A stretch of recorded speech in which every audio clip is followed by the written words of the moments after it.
No matter what your opinion of Las Vegas really is, you have to admit that it has one of the most unique airports in all of the US. I think I kind of like it. Anyway, massive thanks to Surfshark for sponsoring this video.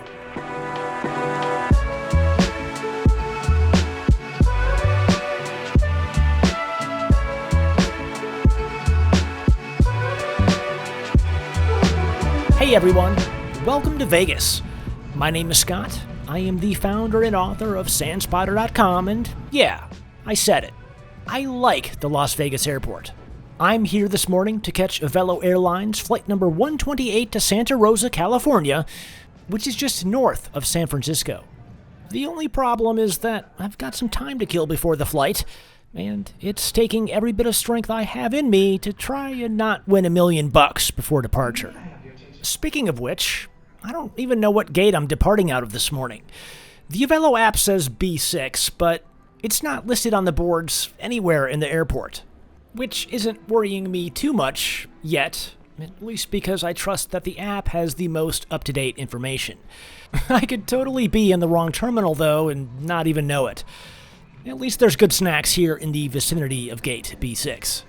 No, I may not have a gambling problem, but my growing addiction to cheese cubes is concerning. So anyway, with about 45 minutes to go until departure, I'm starting to see some action here at the gate. That's a good sign. But why isn't it listed on the departures board yet? This is confusing.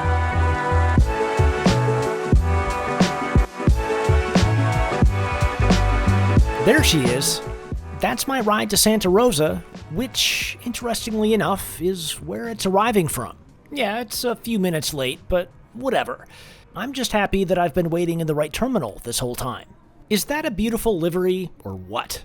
This particular aircraft started its life in Japan way back in 2001, got picked up by Turkish Airlines in 2006, and now it's spending its sunset years flying in and out of Vegas. The only question is, which is going to last longer, the 737 or Avelo Airlines?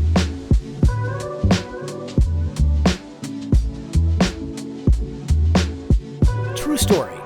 Right as I was getting the last of my footage here at the gate, I got an alert on my phone that my web server, the one that hosts SANspotter.com, had crashed.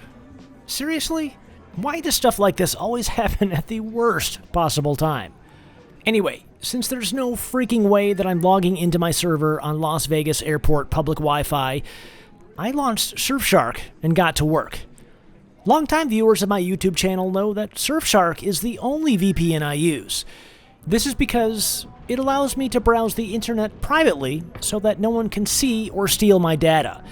It will allow me to change my IP address to prevent tracking from one website or app to the next. It'll block ads and malware, and it runs totally in the background on my devices, doing its thing without me ever noticing. The best part? It's insanely fast. I can't even tell that I'm using a VPN most of the time, even when I'm desperately trying to remotely reboot my server as fast as humanly possible. I highly recommend it. And if you want to try it for yourself, Surfshark is offering new subscribers a whopping 83% off, plus, get this, an extra 4 months added right on top of that for free. The only way to get in on this deal is to use the promo code SCOTT in conjunction with the link in the description below. And there you have it. My server is back up and running, my admiration of Surfshark continues to rise, and we're just a few minutes away from boarding this plane. Things are looking up.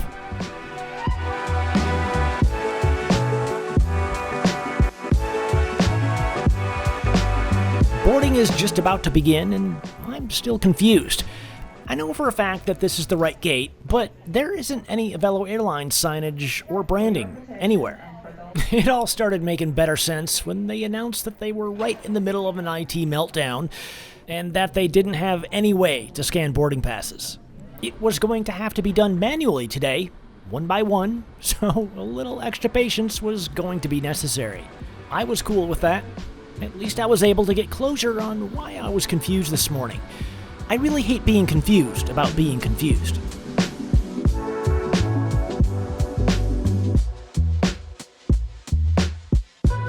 such an old, vintage 737-800, I wasn't really sure what to expect as I made my way to my seat. But you know what? The amount of extra legroom in these extra legroom seats is insane.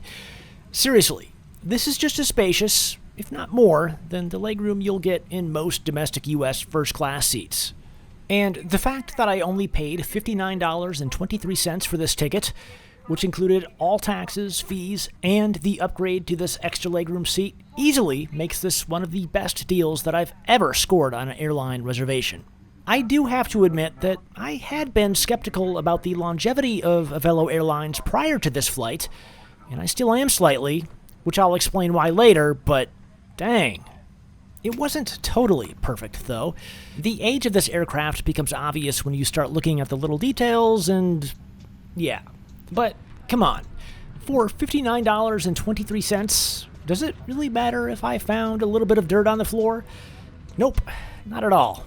And it got me thinking that Avelo Airlines just might be onto something by offering rock-bottom fares like this. Their only problem now is market share, or at least the lack of it.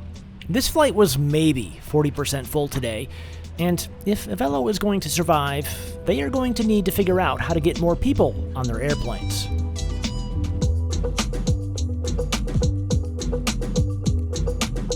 Pushing off the gate now, about an hour behind schedule, which was fine. Sure, nobody likes to be delayed, but considering that they had to manually check in each passenger with a notepad and a pen, like I assume how they had to do it way back in the 1970s, I'd say we got lucky for being able to leave so early. Not only that, I tend to be more forgiving of new airlines that are still trying to work out the inevitable kinks in the system. Whether or not a full IT meltdown can be considered a kink or not is debatable, I know, but I'd say that they handled the situation pretty well. Anyway, flying time up to Santa Rosa today was estimated to be 1 hour and 16 minutes, barring any further IT meltdowns, of course.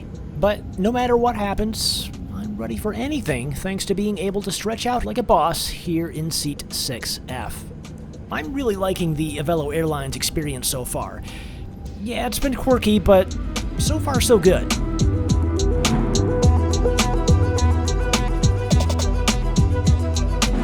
Again, no matter what your opinions are about Las Vegas, you can't deny that the scenery when flying into and out of this airport is like nothing else. I've been living in this part of the country for well over 20 years now, and it still looks like an alien landscape to me sometimes. Of course, it looks even better with purple engines and winglets. Turning my attention back to what's happening inside this airplane, I still can't get over how ridiculous this legroom is. No, it's not the roomiest seat that I've ever sat in, but for only $59, you're just not going to find a better deal anywhere within the U.S. Now, the question is, what kind of food will you get for this kind of money? Really, it could have been a package of mayonnaise, and I'd still be impressed. And I hate mayonnaise. Luckily for me, there was no mayo to be found. The Avelo Airlines in-flight snack consists of a small bottle of water and what looks like crackers of some kind. I almost felt guilty for being fed on this flight. At what point does the Avelo management team say enough is enough and at least try to be profitable? I could have easily lived without a snack if it meant saving them some money. Speaking of which, I came prepared today. I brought my own snacks, which I believe I purchased in Terminal 5 back at JFK 2 months ago. Anyway, it was hard not to think about Avelo's chances of survival as I munched on my stale trail mix. Yeah, they've got what seems to be a fantastic hard product that is extremely competitive with other ultra-low-cost airlines, but just as I need to stop buying $12 bags of trail mix at the airport, Avelo needs to find some more ways to make money. I can almost guarantee that the $59 that I paid for this ticket didn't help them at all.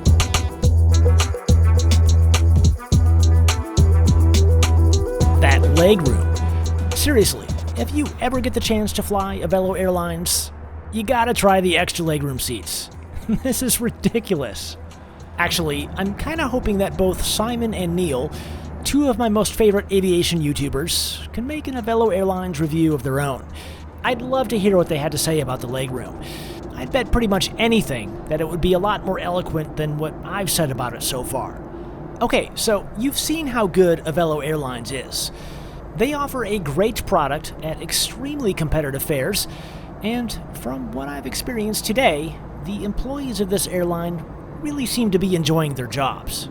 And that's exactly what you want to see in an all-new airline. But I gotta wonder, is that gonna be enough? Maybe, maybe not.